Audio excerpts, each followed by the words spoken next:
Listen, I ain't got time for this. Don't speak to me like that. Come and speak to me, yeah? Right, okay, right. You've been causing some issues. No, he ain't. He hasn't. I've talked to him. No, he ain't. Okay, I'm not talking to you. Calm yourself Go down. away. Calm your attitude down. Speak to the public with respect. Listen, go away. I'm telling you to calm down. Go away. Yeah, I'm DP audit. Respect. Thank you. I'm carrying on all I want. Speak to the public with respect and integrity like you're meant to. Why is there no police here? Go and speak to the inspector. You call through now and tell him No, to send you don't tell me what to do, pal. Oh, shut your attitude up as well, Right, you. go Wind away. your neck in. Wind Wind your neck in, yes. Wind my neck in. Yeah, Step you're away the from me, police please. officer. Step away from me. See that? That's a claim and a half. You're getting a claim against you. Yeah, You little You're losing your job, you little Yeah, you think so? See that, guys? That's assault. Witnesses, yeah? You do nothing wrong. You assaulted me. Right. On camera. Otherwise I'll spray you. Whoa. Yo, he's off his head. He can't be a copper. Whoa. That's look at that. Look at that. Wind your neck and look how bad he is. When the auditor calmly questioned the officer's rude and aggressive conduct, simply asking him to settle down and act with basic professionalism, the officer didn't respond with reason or restraint. Instead, he escalated the situation, forcefully shoving the auditor to the ground over nothing more than words. That level of reaction isn't just excessive, it's completely indefensible. What makes this incident even more alarming is the mindset behind it. This wasn't a split-second decision made in fear or confusion. It was a deliberate show of force, seemingly intended to assert dominance and intimidate someone who dared to challenge his behavior. That isn't policing, it's a clear abuse of authority. Officers are trained to handle criticism calmly and maintain control without resorting to violence. Here, the opposite happened.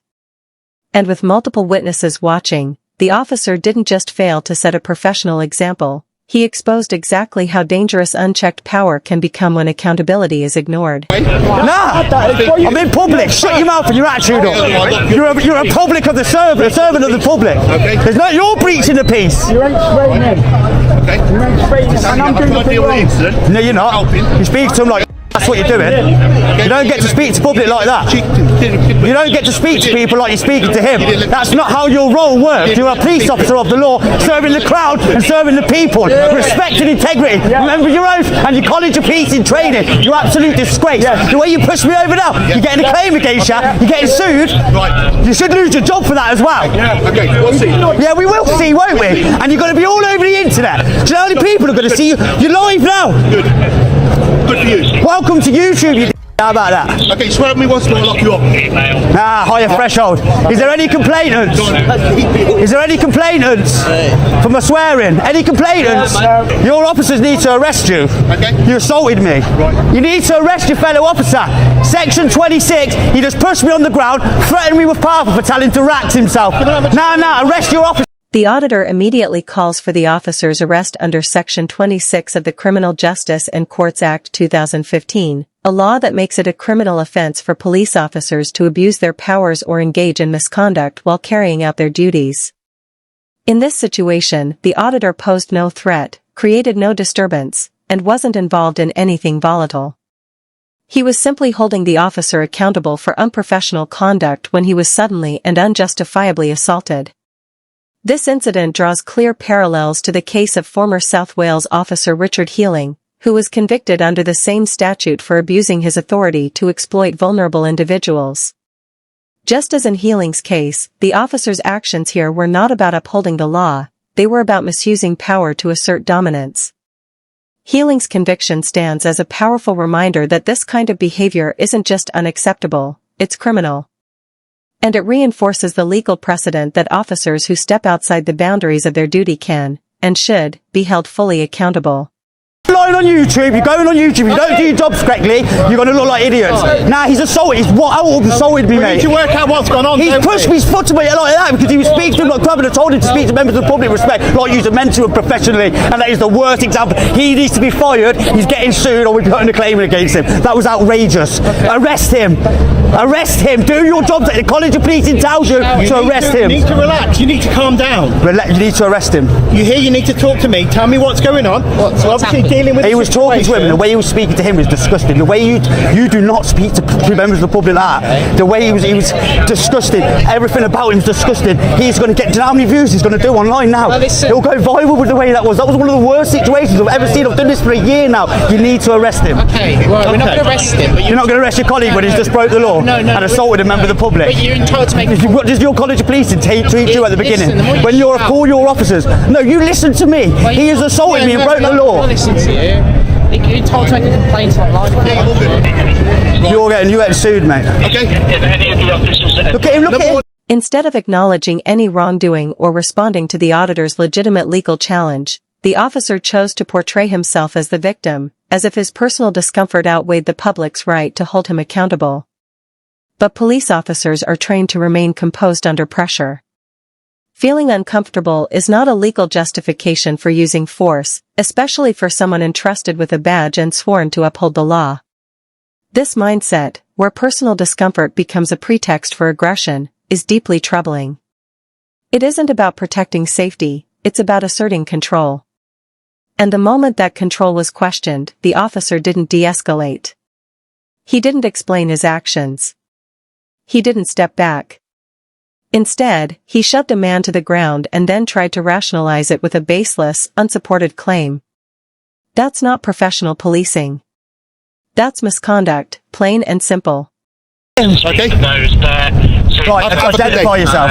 7459. Name, station. Okay, don't need to give my Yes, you do. No. 3 forms. You've used your powers against Okay. me. 3 forms of identification. Don't point at me. I'll point like I Don't want. point at me. No. Yeah. 3 forms of identification. You're going to push me again, are you? If you can put in my space, yes. Oh, you're in my space now. What would happen if I Oh, pushed what I'm you? doing? Well, you can try. Ah, see what I mean? Yeah. See this, people? Yeah. You're welcome to YouTube. Have a good day. What's name and fucking station? Have a good day, sir. Name and station. I don't know. On his name and station, he's got to give 3 forms of identification.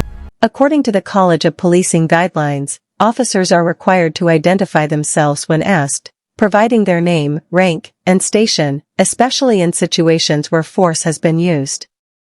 This isn't a courtesy, it's a critical safeguard designed to protect the public from abuse and to ensure accountability. In this incident, the officer had just used force against a member of the public, yet refused to give his identifying details. That isn't just unprofessional, it's deeply concerning. It undermines public trust, erodes transparency, and weakens the very principles that democratic policing depends on.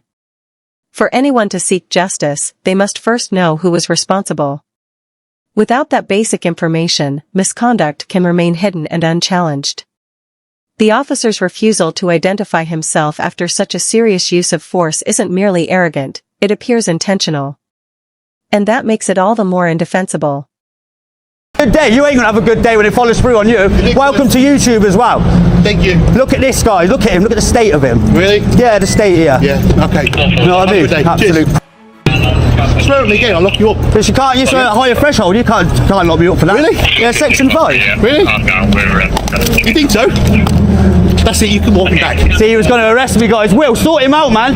He's horrible, mate. Right, how's it going? Him, he pushed me over there. His attitude stinks. He's threatening to arrest me, power spraying me. Right. The opposite of you. He needs to be sacked. He needs to be arrested. He should be arrested by fellow officers under your College of Policing to protect members of the public. He should be arrested for that. Let's be absolutely clear, the auditor had just been assaulted. He was visibly shaken, injured, and understandably upset.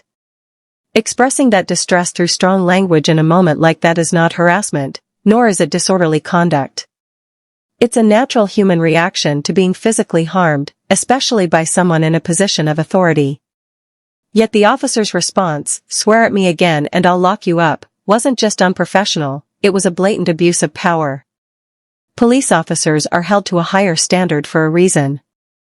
Their training exists to help them stay composed, de-escalate tension, and act with restraint, not to retaliate when criticized. This goes far beyond a single poor decision. It reflects an officer showing no remorse, no self-awareness, and no understanding of what it means to serve the public. Threatening to arrest someone for their emotional reaction after being assaulted only deepens the original misconduct and further erodes public trust. As you know, You should have arrested him. Wait till you see the footage. we can't arrest anyone, as you know. As a Yous can't, no. They should have arrested him. So what you can do, you want to make a complaint? Will, I've never There is a experienced process. anything like him. Well, I haven't seen Ever, it. mate. Let me hear what you said. Ever. You know I'm sound with you when you say sound. So you know what? I've never experienced Let me that. say one thing. He is a dangerous police officer. He should not be in the one thing police. to You should not be in the police. You are a dangerous police officer. You are a dangerous police officer. You should not be in a front-facing role. You should not be going out the public. You are disgusting. You are a shame. Stand back. Shameful. Shameful. You should not be a front-facing officer to the public. You are a danger to the public, my friend. You're the reason people like me exist, because of people like you. You know that as well as me, this place is covered in cameras. Okay? So, ergo, if you have a complaint, and you're an auditor, you probably feel. I've got it on film, yeah, I will. Mr. What can I call you? Just call me DP. DP. Or Paul, call me Paul, call me Paul. So, if you want to make a complaint, which really right, whatever happened will be covered in cameras, won't it? Yeah, So, he do you know cannot what I be mean? in a role So, as a police officer, I'm sorry. What I would suggest. I'm not having a go at you, that was outrageous. What I would suggest is, after an incident like that, our adrenaline is high, which can lead to action. Nah, when you see the footage, there's no excuse for his behaviour then. Initially. Whatever's happened is happened.